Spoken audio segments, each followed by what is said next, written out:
Hello viewers, ಹೇಗಿದ್ರೆ ಎಲ್ಲರೂ? ನಾನಂತೂ super ಆಗಿದ್ದೀನಿ. ನೀವೆಲ್ಲರೂ ಸೂಪರ್ ಆಗಿದ್ದೀರಾ ಅನ್ಕೊಂಡಿದ್ದೀನಿ. ನೀವು ನನ್ನ ಚಾನಲ್ಗೆ ಮಾಡ್ತಿರೋ ಸಪೋರ್ಟ್ಗೆ ಅಂಡ್ ನೀವು ತೋರಿಸ್ತಿರೋ ಪ್ರೀತಿಗೆ ನಾನು ಯಾವತ್ತೂ ಚಿರಋಣಿ.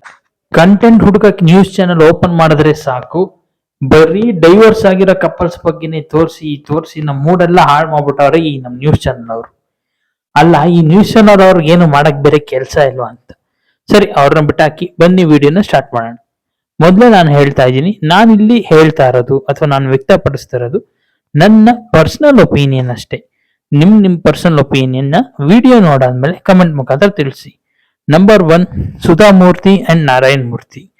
ನನಗಂತೂ ತುಂಬಾ ಫೇವರೆಟ್ ಕಪಲ್ ಅಪ್ಪ.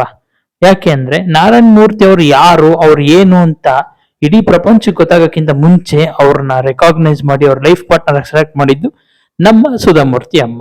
ನಾರಾಯಣ್ ಮೂರ್ತಿ ಸರ್ ಅವರು ಒಂದು ಟೈಮಲ್ಲಿ ಅನ್ಎಂಪ್ಲಾಯ್ಡ್ ಆಗಿದ್ದಾಗಲೂ ಕೂಡ ಅವರು ಅಷ್ಟೇ ರೆಸ್ಪೆಕ್ಟ್ ತೋರಿಸ್ತಿದ್ರು ಅಂಡ್ ಅವ್ರಿಗೆ ಅಷ್ಟೇ ಸಪೋರ್ಟ್ ಮಾಡ್ತಾ ಇದ್ರು.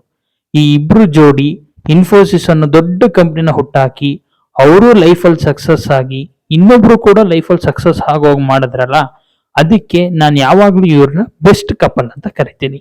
ನಮ್ಮ ನೆಕ್ಸ್ಟ್ ಕಪಲ್ ಬಗ್ಗೆ ಹೋಗೋದಾದ್ರೆ ಪಾರ್ವತಮ್ಮ ರಾಜ್ಕುಮಾರ್ ಅಂಡ್ ರಾಜ್ಕುಮಾರ್. ಏನಪ್ಪ ನೀನ್ ಈ ತರ ಹೇಳ್ತಿದ್ಯಾ ಅಂತ ಹೇಳ್ತಿದ್ದೀರಾ? ಸ್ವಲ್ಪ ತಡೀರಿ.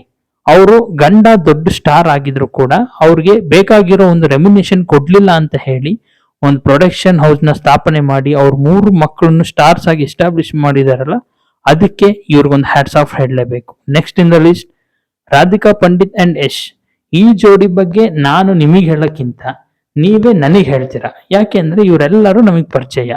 ನನಗೆ ಇವರು ಯಾವ ರೀತಿ ಒಂದು ಇನ್ಸ್ಪಿರೇಷನಲ್ ಕಪಲ್ ಅಂತಂದ್ರೆ, ನೋಡಿ, ಅವ್ರ ಸ್ಟ್ರಗಲಿಂಗ್ ಡೇಸ್ ಅಲ್ಲಿ ಯಶ್ ಅವ್ರಿಗೆ ಸರಿಯಾಗಿ ಒಂದು ಹಿಟ್ ಮೂವೀಸ್ ಇರ್ತಿರ್ಲಿಲ್ಲ. ಬಟ್ ರಾಧಿಕಾ ಪಂಡಿತ್ ಮೇಡಮ್ ಅವರು ಯಾವುದೇ ಮೂವಿ ಮಾಡಿದ್ರು ಹಿಟ್ ಆಗ್ತಿತ್ತು. ಇವರಿಬ್ರು ರಿಲೇಶನ್ಶಿಪ್ ಅಲ್ಲಿ ಈಗೋ ಅನ್ನೋದು ಇಲ್ವೇ ಇಲ್ಲ. ಜಸ್ಟ್ ಇಮ್ಯಾಜಿನ್ ಮಾಡಿ, ಅವ್ರ ಇನಿಷಿಯಲ್ ಡೇಸ್ ಅಲ್ಲಿ ಏನಾದ್ರು ರಾಧಿಕಾ ಪಂಡಿತ್ ಅವ್ರನ್ನ ಬಿಟ್ಟು ಬೇರೆ ಯಾರಾದ್ರೂ ಹುಡುಗಿ ಯಶ್ ಅವ್ರ ಲೈಫಲ್ಲಿ ಬಂದಿದ್ರೆ ಖಂಡಿತವಾಗ್ಲೂ ನೀನ್ ಸಕ್ಸಸ್ಫುಲ್ ಅಲ್ಲ, ನೀನು ಒಬ್ಬ ಅನ್ಲಕ್ಕಿ ಹೀರೋ ಅಂತ ಅವ್ರನ್ನ ಬಿಟ್ಟು ಹೋಗಿರ್ತಿದ್ರೇನು. ಬಟ್ ನಮ್ಮೆಲ್ರಿಗೂ ಚೆನ್ನಾಗಿ ಗೊತ್ತು, Yash sir is always lucky. ಅವ್ರಿಗೆ one of the best couple ಸಿಕ್ಕಿದ್ದಾರೆ. ಆಕ್ಚುಲಿ ರಾಧಿಕಾ ಮೇಡಮ್ ಅವರು ಕೂಡ ಒಬ್ಬ great actress and good actress ಕೂಡ. ಬಟ್ ಫ್ಯಾಮಿಲಿಗೋಸ್ಕರ ಅದನ್ನೆಲ್ಲ ಬಿಟ್ಟು ಒಬ್ಬ ಒಳ್ಳೆ ಗೃಹಿಣಿ ಆಗಿದ್ದಾರೆ. So next in the list Malavika madam.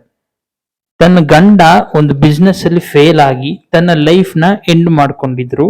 ಆ ಬಿಸ್ನೆಸ್ ನ ಟೇಕ್ ಓವರ್ ಮಾಡಿ ಸಾಲನೆಲ್ಲ ತೀರಿಸಿ ತನ್ನ ಗಂಡನಿಗೆ ಯಾವುದೇ ಕೆಟ್ಟ ಹೆಸರು ಬರಬಾರ್ದು, ಅವ್ರ ಬಗ್ಗೆ ಯಾರು ಮಾತಾಡಬಾರದು ಅಂತ ಇಷ್ಟೊಂದು ವರ್ಕ್ ಮಾಡಿದ್ರು ನೋಡಿ. ಅದಕ್ಕೆ ಇವ್ರು ಯಾವಾಗ್ಲೂ ನನಗೊಬ್ಳು ಇನ್ಸ್ಪಿರೇಷನಲ್ ರೆಡಿಯಾಗಿ ನಿಂತಿರ್ತಾಳೆ. ಈಗಿನ ಕಾಲದಲ್ಲಂತೂ ಒಬ್ಬ ದುಡ್ಡಿರೋ ಹುಡುಗನ್ನ ಮದುವೆ ಆಗಿ ಡೈವರ್ಸ್ ಆಗಿ ದುಡ್ಡು ಹೊಡಿಕ್ ಎಷ್ಟೋ ಜನ ಹುಡುಗಿರ್ ಕಾಯ್ತಿರ್ತಾರೆ. ಅದ್ರ ನಡುವೆ ಕೂಡ ಈ ತರ ತನ್ನ ಗಂಡ ಅವ್ರ ಜೊತೆಗಿಲ್ದೇ ಹೋದ್ರು ಅವ್ರಿಗೋಸ್ಕರ ಶ್ರಮ ಪಟ್ರು ನೋಡಿ. Hats off to you madam. Best couples ಅಂದ್ರೆ ಬರೀ ಇವ್ರು ಮಾತ್ರನೇ ಅಲ್ಲ, ನಮ್ ಪೇರೆಂಟ್ಸ್, ನಿಮ್ ಪೇರೆಂಟ್ಸ್, ನಮ್ ಗ್ರ್ಯಾಂಡ್ ಪೇರೆಂಟ್ಸ್ ಎಲ್ಲರೂ ಕೂಡ. ಯಾಕೆ ಅಂದ್ರೆ ಜಗಳ ಅನ್ನೋದು ಎಲ್ಲಾ ಕಪಲ್ಸ್ಗಳ ಮಧ್ಯೆ ಕಾಮನ್. ಬಟ್ ಚಿಲ್ಡ್ರನ್ಸ್ ಲೈಫ್ ನ ಅಂಡ್ ಅವ್ರ ಫ್ಯೂಚರ್ ನ ಗಮನದಲ್ಲಿಟ್ಕೊಂಡು ಅವ್ರಿಬ್ರು ಮಧ್ಯೆ ಈಗೋ ಕ್ಲಾಶಸ್ ಇರಲಿ ಅಥವಾ ಏನೇ ಜಗಳ ಇರಲಿ, ಅದ್ಯಾವುದನ್ನು ನಮ್ಮ ಎದುರುಗಡೆ ತೋರಿಸ್ಕೊಳ್ದಲೆ ನಮಗೆ ಒಂದು ಹ್ಯಾಪಿ ಫ್ಯೂಚರ್ ನ ಕೊಟ್ಟು ಅಂಡ್ ಒಂದು ಹ್ಯಾಪಿ ಫ್ಯಾಮಿಲಿನ ಕೊಟ್ಟಿದಾರಲ್ಲ. ಸೊ ಅದಕ್ಕೋಸ್ಕರ ಈ ವಿಡಿಯೋನ ನಮ್ಮ ಪೇರೆಂಟ್ಸ್ ಹಾಗೂ ನಿಮ್ ಪೇರೆಂಟ್ಸ್ ಎಲ್ರಿಗೂ ಡೆಡಿಕೇಟ್ ಮಾಡ್ತಾ ಇದ್ದೀನಿ. ನಾನು ಮತ್ತೆ ಹೇಳ್ತಾ ಇದ್ದೀನಿ, ಇದುವರೆಗೂ ಮಾತಾಡಿದ್ದು ಬರೀ ನನ್ನ ಒಪಿನಿಯನ್ ಅಷ್ಟೇ. ಅಂಡ್ ನಿಮ್ಮ ಒಪಿನಿಯನ್ ನ ನೀವು ಕಮೆಂಟ್ ಬಾಕ್ಸ್ ಅಲ್ಲಿ ತಿಳಿಸಬಹುದು. ಏನಾದ್ರೂ ತಪ್ಪು ಮಾತಾಡಿದ್ರೆ ನನ್ನ ಕ್ಷಮಿಸಿ. ನಿಮ್ಮನ್ನ ಎಂಟರ್ಟೈನ್ ಮಾಡೋದಕ್ಕೆ ನನ್ನ ಕೈಲಾದಷ್ಟು ನಾನು ಫುಲ್ ಪ್ರಯತ್ನ ಪಡ್ತೀನಿ. ಅಲ್ಲಿವರೆಗೂ ಟೇಕ್ ಕೇರ್. ಪ್ಲೀಸ್ ನಮ್ಮ ಚಾನಲ್ನ ಸಬ್ಸ್ಕ್ರೈಬ್ ಮಾಡಿ, ಶೇರ್ ಮಾಡಿ ಮತ್ತು ಲೈಕ್ ಮಾಡಿ. ನಿಮ್ಮನ್ನ ನೆಕ್ಸ್ಟ್ ಕಂಟೆಂಟ್ ಅಲ್ಲಿ ಮೀಟ್ ಮಾಡ್ತೀನಿ. Thank you.